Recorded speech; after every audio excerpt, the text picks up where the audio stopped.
right, now let's take a look at some sports. Here's Kayode Alayode.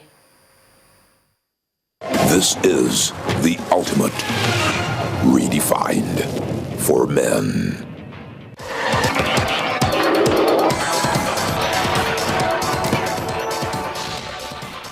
Welcome to Sports News Now. Nigeria's Super Eagles and Swaziland have played out a goalless draw in a 2018 FIFA World Cup qualifier at the Somlola National Stadium in Lumbamba today. Head coach Sunday Olise this time opted for a centre-back pairing of Efe Ambrose and Godfrey Wawona, with Shehu Abdullahi and Elderson Echejile playing as full-backs. The Super Eagles from the outlet pressed high up against the Swazis, but lacked the sharpness to open up the defense of Haris Bulunga's men. The second leg will take place on Tuesday next week when Nigeria hosts Swaziland in Port Harcourt. The winner on goal aggregate over the two legs will move to the final qualifying round.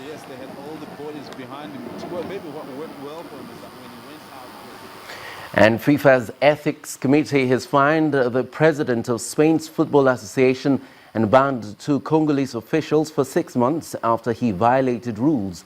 Spain's Angel Maria Villalona failed to behave in accordance with the rules of conduct in the context of investigations regarding the 2018-2022 World Cup bids.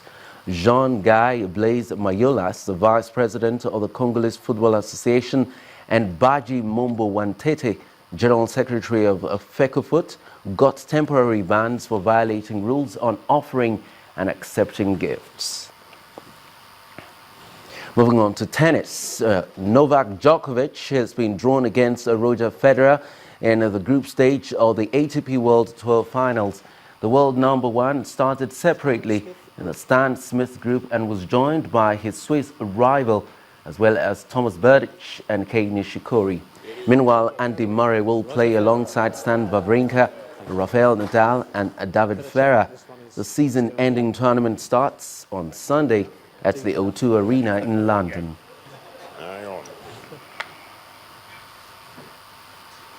Elsewhere, Sebastian Vettel predicts Ferrari will take a step closer to the dominant Mercedes team in next season's Formula One. The four-time world champion who joined Ferrari from Red Bull at the end of last year has won 3 races in 2015 alone, the only non-Mercedes driver to stand on top of the podium in 17 rounds so far. Ferrari have not won a Drivers' World Championship since 2007, when Kimi Räikkönen succeeded against the odds. And that's all from the world of sports tonight. So the rest of the news continues with Ijoma Onyata in just a moment. Do join us again.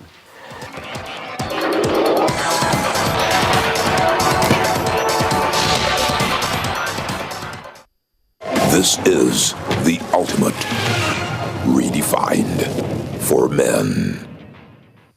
UK Prime Minister David Cameron believes targeting Jihadi John is the right thing to do after news broke that the Islamic State militant notorious for beheadings he carried out earlier in the year had been targeted. Adeshawa Josh tells us more. Indications that Mohammed Mwazi, aka Jihadi John, has been killed in a U.S. airstrike against the Islamic State militants IS in Syria. A U.S. military source said there was a high degree of certainty he had been killed in Thursday's attack in Raqqa. The Kuwaiti-born British militant appeared in videos of the beheadings of Western hostages. And UK Prime Minister David Cameron said although it was not yet certain whether the strike had been successful, it was the right thing to do.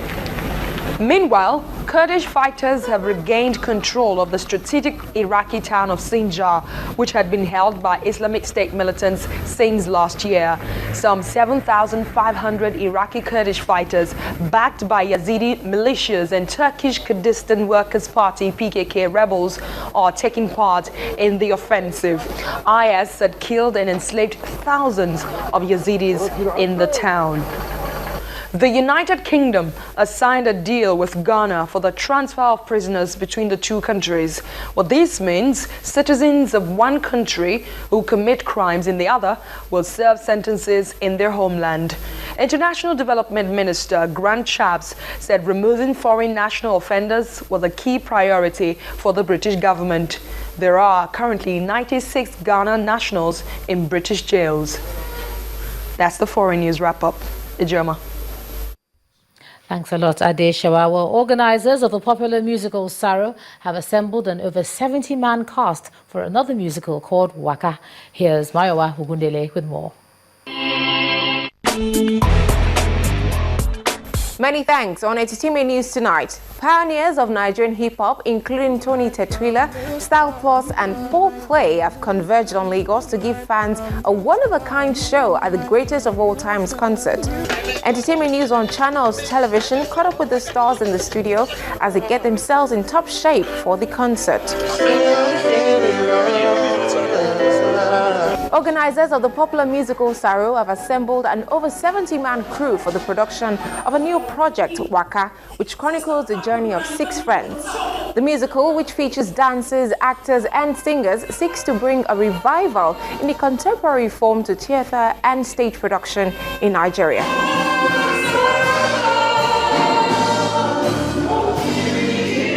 Still talking musicals, award-winning singer Waje, as well as a host of other stars, Joseph Benjamin, Lepashas Bosse, will join gospel act Tim Godfrey and the Extreme Crew on stage for a fusion of dance, music and drama titled Ewuro. The musical, directed by Joseph Ofili, seeks to address social issues including violence against women.